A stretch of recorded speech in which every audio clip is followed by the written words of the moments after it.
నమస్తే, welcome to ఊరువాడ. వైసీపీని మరోసారి గెలిపించేందుకు మీరు సిద్ధమా అని దెందులూరులో వైసీపీ సిద్ధం సభలో మాట్లాడారు సీఎం జగన్. దుష్ట చతుష్టయంపై యుద్ధానికి ప్రజలు సిద్ధం కావాలన్నారు. ప్రతిపక్షాల సైన్యం పొత్తులైతే దేవుడు ప్రజలే తమ తోడు బలమన్నారు జగన్. అభివృద్ధిపై టీడీపీ దండయాత్ర చేస్తోందన్నారు సీఎం జగన్. చంద్రబాబు కుట్రలు కుతంత్రాల్ని చీల్చి చెండాడాలన్నారు. లంచాలు వివక్షకు తావు లేకుండా చేశామని, ఇలాంటి సామాజిక న్యాయం ఎప్పుడు చూసి కూడా ఉండరని అన్నారు.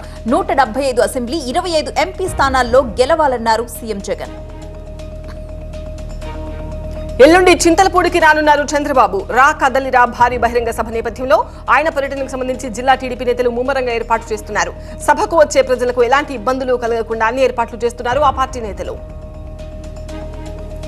విజయవాడ ఎంపీ కేసినేని నానిపై మండిపడ్డారు టీడీపీ నేత బుద్దా వెంకన్న. నాని ఇన్నాళ్లు టీడీపీలో ఉండి వైసీపీకి కోవర్టుగా పనిచేశారని విమర్శించారు ఆయన. విజయవాడ వెస్ట్ ఇన్ఛార్జిగా నాని కోట్ల రూపాయలు దోచేసుకున్నారని ఆరోపించారు బుద్దా వెంకన్న. తహసీల్దార్ రమణయ్య హత్య దుర్మార్గమన్నారు టీడీపీ నేత అచ్చెన్నాయుడు. మండల మ్యాజిస్ట్రేట్ ఇంట్లోకి వెళ్లి హత్య చేశారంటే రాష్ట్రంలోని ప్రజల పరిస్థితి ఏంటి అని ప్రశ్నించారు ఆయన. హోంమంత్రి, పోలీసులు ఏం చేస్తున్నారని మండిపడ్డారు. వైసీపీ ఎమ్మెల్యేల్లో సగం మందికి హోంమంత్రి ఎవరో కూడా తెలియదన్నారు అచ్చెన్నాయుడు. రుణ మాఫీ పేరుతో రైతుల్ని చంద్రబాబు మోసం చేశారన్నారు మంత్రి పెద్దిరెడ్డి. చంద్రబాబు హయాంలో డ్వాక్రా సంఘాలు నిర్వీర్యమైపోయాయని మండిపడ్డారు. వైఎస్ఆర్ ఆసరా, చేయూత ద్వారా మహిళల్ని ఆదుకున్నామని, 14 ఏళ్లు సీఎంగా పనిచేసి కూడా ఒక్క హామీ నెరవేర్చలేదని అన్నారు మంత్రి పెద్దిరెడ్డి. ఏపీలో జగన్ ప్రభుత్వం సలహాదారుల వ్యవస్థ ద్వారా 680 కోట్ల ప్రజాధనం వృధా చేశారని చెప్పామన్నారు నాదెండ్ల మనోహర్. ప్రభుత్వం నుంచి తమ ప్రశ్నలకు స్పందన రావాలన్నారు.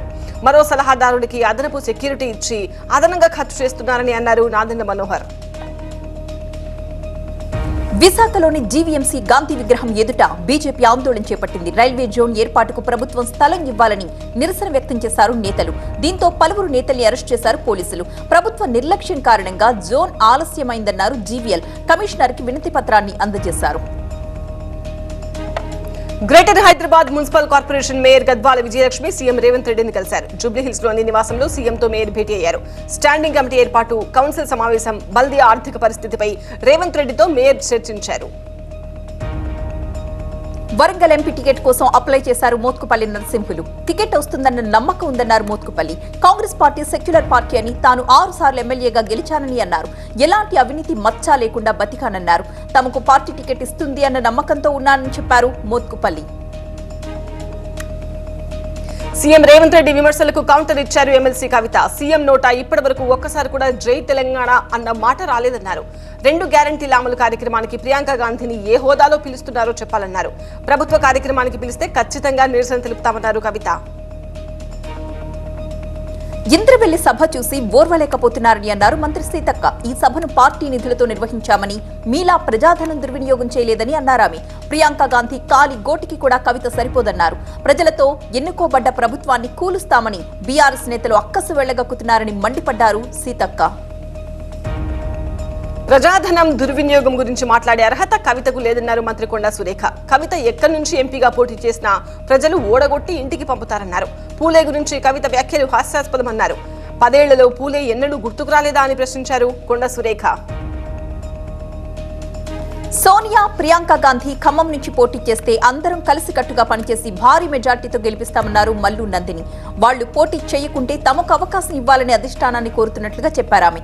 తెలంగాణలో అన్ని కాంగ్రెస్ పార్టీ గెలుస్తుందన్నారు. దేశంలో రాహుల్ గాంధీ ప్రధాని కావడం కూడా ఖాయమన్నారు. రేవంత్ రెడ్డి తలకిందులుగా తపస్సు చేసిన రాహుల్ గాంధీ ప్రధాని కాలేరు అన్నారు హరీష్ రావు. భద్రాచలంలో పార్లమెంటు నియోజకవర్గ సమీక్ష సమావేశంలో మాట్లాడారు ఆయన. బీజేపీతో కాంగ్రెస్ పార్టీ కుమ్మక్కైందన్నారు. రేవంత్ రెడ్డికి పదవి కేసీఆర్ పెట్టిన భిక్ష అని చెప్పారు హరీష్ రావు. కాంగ్రెస్ ప్రభుత్వం వస్తే కరెంటు కష్టాలు తప్పవని, ఎన్నికల సమయంలో తాము చెప్పిన విషయం కేవలం 60 రోజుల్లోనే రుజువైందన్నారు మాజీ మంత్రి కేటీఆర్. కాంగ్రెస్ అబద్ధపు హామీలు ఇచ్చి అధికారంలోకి వచ్చిందని గుర్తు చేశారు. 6 గ్యారంటీల్లో ఎన్ని అమలయ్యాయో ప్రజలు గ్రహించాలన్నారు కేటీఆర్. సచివాలయంలో సీఎం రేవంత్ రెడ్డితో ప్రముఖ ఆర్థికవేత్త మాంటింగ్ సింగ్ అహ్లూవాలియా భేటీ అయ్యారు.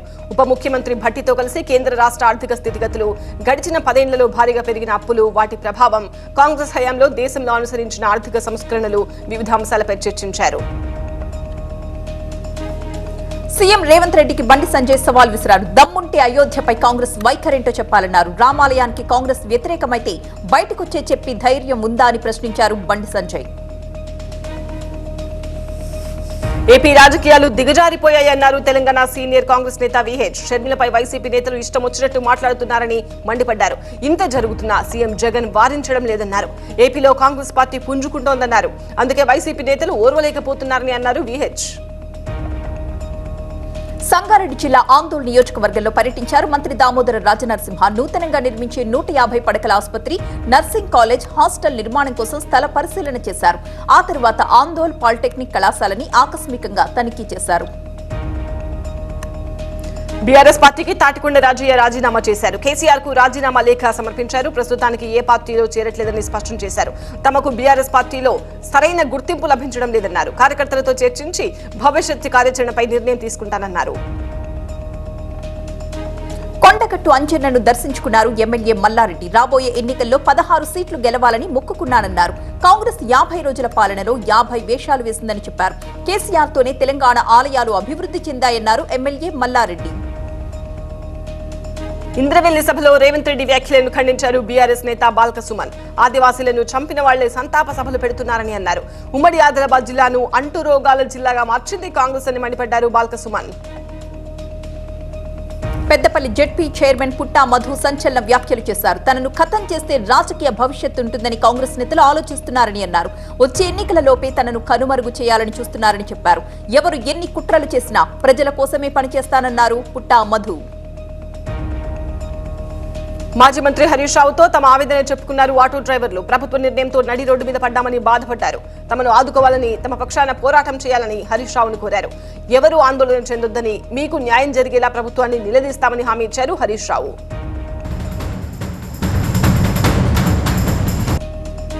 భద్రాద్రి కొత్తగూడెం బీఆర్ఎస్ సమీక్ష సమావేశంలో రసాభాస జరిగింది. సమావేశంలో వనమా రాఘవ మద్దతుదారుల ఆందోళనతో గందరగోళం నెలకొంది.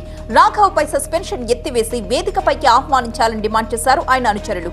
రాఘవ ఉంటే ఫలితం దక్కేదంటూ అనుచరులు నినాదాలు చేశారు. మాజీ మంత్రి నిరంజన్ రెడ్డి ముందే కార్యకర్తలు వాగ్వాదానికి దిగారు. జూరాల డ్యాం దగ్గర గద్వాల ఎమ్మెల్యే ధర్నా చేపట్టారు. కృష్ణా బోర్డు పరిధిలోకి పాలమూరు జలాశయాలు వెళ్తే పరివాహక రైతులు, ప్రజలకు ఇబ్బందులు ఎదురవుతాయన్నారు. కాంగ్రెస్ ప్రభుత్వం రైతులను మోసం చేస్తోందన్నారు ఎమ్మెల్యే బండ్ల కృష్ణమోహన్ రెడ్డి. ప్రొఫెసర్ కోదండరాం ఎమ్మెల్సీ కాకుండా బీఆర్ఎస్ పార్టీ కుట్రలు చేస్తోందన్నారు తెలంగాణ ఉద్యమకారుల ఫోరం చైర్మన్ చీమా శ్రీనివాస్ ఆరోపించారు. ఇప్పటికైనా కోదండరాంపై కుట్రలు మానుకోకపోతే వేలాది మంది ఉద్యమకారులతో బీఆర్ఎస్ భవన్ ని ముట్టడిస్తామని హెచ్చరించారు ఆయన. తూర్పుగోదావరి జిల్లా అనపర్తిలో పర్యటిస్తున్నారు సోము వీర్రాజు. రాజమండ్రి పార్లమెంటు బీజేపీ అభ్యర్థిగా పోటీ చేసేందుకు అనపర్తి నుంచి ఎన్నికల ప్రణాళిక సిద్ధమన్నారు సోము వీర్రాజు. మెగా డిఎస్సీ కోసం నిరుద్యోగుల ఆందోళన చేపట్టారు. అనంతపురంలోని క్లాక్ టవర్ నుంచి కలెక్టర్ ఆఫీస్ వరకు భారీ ర్యాలీ చేశారు. కలెక్టర్ ఆఫీస్ లోపలికి చొచ్చుకెళ్లే ప్రయత్నం చేశారు నిరుద్యోగులు. దగా డిఎస్సీ కాదు, మెగా డిఎస్సీ కావాలంటూ నిరసన చేశారు. నిరుద్యోగుల చేతిలో ప్రభుత్వం దగ్ధం కావడానికి సిద్ధమా అంటూ నినాదాలు చేశారు. కలెక్టర్ ఛాంబర్ ఎదుట బైఠాయించారు నిరుద్యోగులు. ఇంద్రవెల్లి అమరవీరుల స్తూపం వద్ద కొంతమంది నాయకులు చెప్పులతోటి స్తూపం వద్ద ఎక్కి అపవిత్రం చేశారంటూ ఆదివాసీ సంఘాల ఆధ్వర్యంలో పాలాభిషేకం చేశారు తుడుం దెబ్బ నేతలు. ఆదివాసీ సంప్రదాయాలను చులకన చేస్తే ఊరుకునేది లేదంటూ హెచ్చరించారు. వాహనదారుల ప్రాణాలు కాపాడడమే లక్ష్యంగా రోడ్డు భద్రతా వారోత్సవాల్లో భాగంగా అవగాహన కల్పిస్తున్నట్టు తెలిపారు Uppal RDO Ravinder Kumar. Road safety గురించి ప్రతి ఒక్కరూ తప్పనిసరిగా తెలుసుకుని బాధ్యత కలిగి ఉండాలన్నారు రవీందర్ కుమార్. హెచ్ఎండిఏ మాజీ డైరెక్టర్ శివబాలకృష్ణ అక్రమాస్తుల కేసు దర్యాప్తు కొనసాగుతోంది. నిన్న రేరా కార్యాలయంలో ఏసీబీ సోదాలు చేసింది. ఈ సోదాల్లో శివబాలకృష్ణ బీరువాలో కీలక పత్రాల్ని స్వాధీనం చేసుకున్నారు అధికారులు. ఒక బినామీల పేర్లతో పాస్బుక్స్ బయటపడడంతో శివబాలకృష్ణ బినామీలకు ఏసీబీ అధికారుల నోటీసులు వెళ్లాయి. ట్రేడింగ్ పేరుతో 3,16,00,000 మోసం చేసిన కేసులో మరో 5గురిని అరెస్ట్ చేశారు పోలీసులు. హైదరాబాద్ కు చెందిన ఒక మహిళ నుంచి అధిక లాభాలు ఆశ చూపి విడతల వారీగా 3.16 కోట్ల రూపాయలు మోసం చేశారు సైబర్ చీటర్స్. ఆమె ఫిర్యాదుతో కేసు నమోదు చేసుకుని దర్యాప్తు చేస్తున్నారు పోలీసులు. ఆ డబ్బు ట్రాన్స్ఫర్ అయిన అకౌంట్లకు చెందిన వారిని అరెస్ట్ చేశారు. మిర్యాలగూడ రామచంద్రగూడెల్లో కారు అద్దాల్ని పగలగొట్టి 2 లక్షల రూపాయలు ఎత్తుకెళ్లిపోయారు గుర్తు తెలియని దుండగులు. 2 టౌన్ పోలీస్ స్టేషన్ లో ఫిర్యాదు చేశాడు బాధితుడు. సీసీ కెమెరాస్ ఆధారంగా దర్యాప్తు జరుపుతున్నారు పోలీసులు. హైదరాబాద్ బ్లడ్ బ్యాంకుల ముసుగులో నిబంధనలకు విరుద్ధంగా ప్లాస్మాను సేకరించి అడ్డగోలు ధరలకు విక్రయిస్తున్న వైనం కలకలం రేపుతోంది. పక్కా నిఘా పెట్టిన డ్రగ్ కంట్రోల్ అధికారులు పలు బ్లడ్ బ్యాంకుల్లో ఆకస్మిక తనిఖీలు చేపట్టారు. భారీగా ప్లాస్మా యూనిట్లను స్వాధీనపరుచుకున్నారు. పలువురు నిందితుల్ని అదుపులోకి కూడా తీసుకున్నారు అధికారులు. బీజేపీ కురువృద్ధుడు మాజీ డిప్యూటీ ప్రధాని లాల్ కృష్ణ అద్వానీకి మన దేశపు అత్యున్నత పౌర పురస్కారాన్ని కేంద్ర ప్రభుత్వం ప్రకటించింది. ఎల్కే అద్వానీకి భారత రత్న పురస్కారాన్ని ప్రదానం చేస్తామని స్వయంగా ప్రధాని మోదీ ట్విట్టర్ ద్వారా వెల్లడించారు. ఒడిశాలో 69,000 కోట్ల రూపాయలతో చేపట్టిన అభివృద్ధి పనుల్ని ప్రధాని మోదీ ప్రారంభించారు. సంబల్పూర్ లో జరిగిన సభతో మోదీతో పాటుగా ఒడిశా సీఎం నవీన్ పట్నాయక్, కేంద్ర మంత్రి ధర్మేంద్ర ప్రధాన్ తదితరులు హాజరయ్యారు. ఒడిశా అభివృద్ధికి తమ ప్రభుత్వం కట్టుబడి ఉందన్నారు మోదీ. ప్రధాని మోదీపై మరోసారి తీవ్ర స్థాయిలో విరుచుకుపడ్డారు కాంగ్రెస్ అధ్యక్షుడు మల్లికార్జున ఖర్గే. ఢిల్లీ రామ్లీలా మైదానంలో నిర్వహించిన న్యాయ యాత్రకు ఆయన హాజరయ్యారు. సబ్కా సాథ్ సబ్కా వికాస్ అంటూ మోదీ సబ్కా సత్యనాశ్ చేస్తున్నారని విమర్శించారు. ఉపాధి అవకాశాలు లేక యువత అల్లాడిపోతున్నారని అన్నారు ఖర్గే. ప్రధాని మోదీ టార్గెట్ గా విమర్శలు చేశారు రాహుల్ గాంధీ. ఈడీ, సిబిఐ, ఐటీలతో ప్రతిపక్ష నేతల్ని బెదిరిస్తున్నారంటూ మండిపడ్డారు. బీజేపీని వ్యతిరేకిస్తే దాడులు చేస్తున్నారని, జార్ఖండ్ ప్రభుత్వాన్ని కూల్చడానికి ప్రయత్నించారని చెప్పారు. ఇండియా కూటమి నేతలు బీజేపీపై పోరాడుతున్నారని అన్నారు రాహుల్. పంజాబ్ గవర్నర్ భన్వరీలాల్ పురోహిత్ రాజీనామా చేశారు. వ్యక్తిగత కారణాలతో రాజీనామా చేసినట్టు ప్రకటించారు ఆయన. రాజీనామా లేఖను రాష్ట్రపతికి పంపించారు భన్వరీలాల్. జార్ఖండ్ రాజకీయాలు రసవత్తరంగా మారాయి. సామీర్పేటలోని లియోనియో రిసార్ట్ కు వచ్చారు 37 మంది జార్ఖండ్ ఎమ్మెల్యేలు. వీరి పర్యవేక్షణ బాధ్యతల్ని తెలంగాణ కాంగ్రెస్ నేతలు తీసుకున్నారు. ప్రతి 3 ఎమ్మెల్యేలకు ఒక అబ్జర్వర్ తో పర్యవేక్షిస్తున్నారు. ఈ బాధ్యతల్ని తెలంగాణ రాష్ట్ర వ్యవహారాల ఇన్ఛార్జ్ మున్షి తెలంగాణ నేతలకు అప్పగించారు. సోమవారం జార్ఖండ్ అసెంబ్లీలో బల నిరూపణ జరగబోతోంది. అప్పటి వరకు వాళ్లంతా ఇక్కడే ఉండబోతున్నారు. గోవా రోబోటిక్ కాంపిటీషన్ లో హైదరాబాద్ విద్యార్థులకు సెకండ్ ప్రైజ్ వచ్చింది. ఓక్రిస్ స్కూల్ నుంచి పార్టిసిపేట్ చేసిన 14 మంది విద్యార్థులు ఈ ఘనత సాధించారు. ఈ సందర్భంగా విజేతలకు వెంకయ్య నాయుడు శుభాకాంక్షలు తెలిపారు.